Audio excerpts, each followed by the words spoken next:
২৯তম দিনে গড়িয়েছে যুক্তরাষ্ট্র ও ইসরায়েলের সঙ্গে ইরানের চলমান সংঘাত। প্রথম আঘাতে ইরানের সর্বোচ্চ নেতা আয়াতুল্লাহ আলী খামেনিকে তার পরিবার সহ হত্যার পরও দেশটির ইসলামী শাসনতন্ত্রের অবসান ঘটাতে না পেরে একের পর এক নেতা ও কমান্ডারদেরকে হত্যা করে চলেছে যুক্তরাষ্ট্র ও ইসরায়েল। সে সঙ্গে ধ্বংসের শেষ চেষ্টা চালানো হচ্ছে ইরানের জ্বালানি ও পারমাণবিক কর্মসূচি সহ গুরুত্বপূর্ণ সব স্থাপনাও। তবে শক্ত জবাব দিয়ে চলেছে তেহরানও।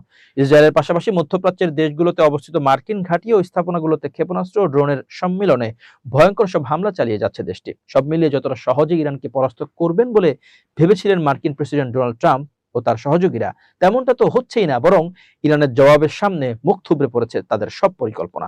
এমন পরিস্থিতিতে ইরানকে আরো ভয়াবহ আঘাত হানার পরিকল্পনা করছে যুক্তরাষ্ট্র। প্রস্তুতি নেওয়া হচ্ছে ভয়ঙ্কর স্থল অভিযানের।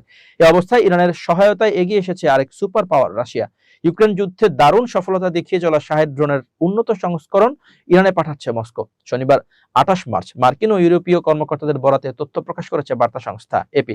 মূলত ইরানের তৈরি অত্যাধুনিক শাহেদ ড্রোনই ইউক্রেন যুদ্ধে ব্যবহার করে আসছিল রাশিয়া। তবে এই ড্রোন এখন জেট ইঞ্জিন, কৃত্রিম বুদ্ধিমত্তা বা এআই নেভিগেশন, উন্নত জ্যামার প্রতিরোধী ব্যবস্থা ও স্টারলিংক ইন্টারনেট ডিভাইস যুক্ত করে আরো শক্তিশালী করেছে মস্কো। সেই উন্নত ড্রোনই এখন তেহরানে পাঠানো হচ্ছে। আজারবাইজান হয়ে মানবিক সহায়তার নামে ট্রাকে এই ড্রোন পরিবহন করা হচ্ছে বলে ধারণা করছেন ইউরোপীয় কর্মকর্তারা। তবে চালানটি কত বড় এবং এটি এবারই প্রথম সরবরাহ কিনা ধারাবাহিক সরবরাহের অংশে তা এখনো স্পষ্ট নয় তাদের কাছে। অবশ্য ইরানের ড্রোন পাঠানোর তথ্য অস্বীকার করেছেন ক্রেমলিনের মুখপাত্র দিমিত্রি পেসকভ। অন্যদিকে হোয়াইট হাউসের মুখপাত্র অলিভিয়া ওয়েলস বলেন, অন্য কোনো দেশ ইরানকে যাই সরবরাহ করুক না কেন তা আমাদের অভিযানের সাফল্যে কোনো প্রভাব ফেলবে না। প্রসঙ্গত, ইরানের পরমাণু প্রকল্প এবং ক্ষেপণাস্ত্র কর্মসূচি নিয়ে গত ৬ ফেব্রুয়ারি থেকে ২৭ ফেব্রুয়ারি পর্যন্ত ২১ দিন ধরে সংলাপ চলে তেহরান এবং ওয়াশিংটনের মধ্যে।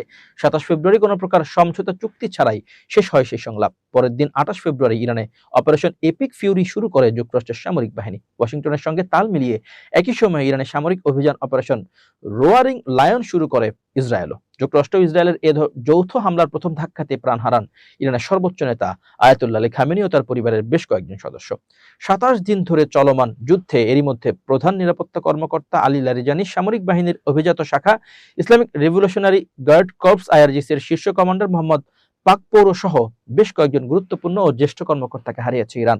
দেশটির বিভিন্ন সামরিক বেসামরিক গুরুত্বপূর্ণ স্থাপনা ধ্বংস কিংবা ক্ষতিগ্রস্ত হয়েছে। এছাড়া ইরানের ২,০০০-এর বেশি মানুষ যুক্তরাষ্ট্র ইসরায়েলের যৌথ হামলায় প্রাণ হারিয়েছেন এখন পর্যন্ত।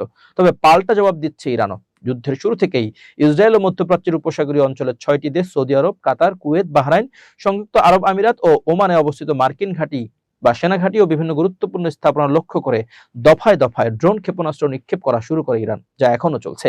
ইরানের লাগাতার হামলার মুখে এর মধ্যে প্রায় ভেঙে পড়েছে যুক্তরাষ্ট্র ইসরায়েলের প্রতিরক্ষা ব্যবস্থা। এই অবস্থায় রাশিয়ার উন্নত প্রযুক্তির ড্রোন ইরানের হাতে পড়লে মধ্যপ্রাচ্যে মার্কিন ও মিত্রবাহিনীর বিমান প্রতিরক্ষা ব্যবস্থা আরো বড় চ্যালেঞ্জের মুখে পড়ে যাবে বলে মনে করছেন বিশেষজ্ঞরা।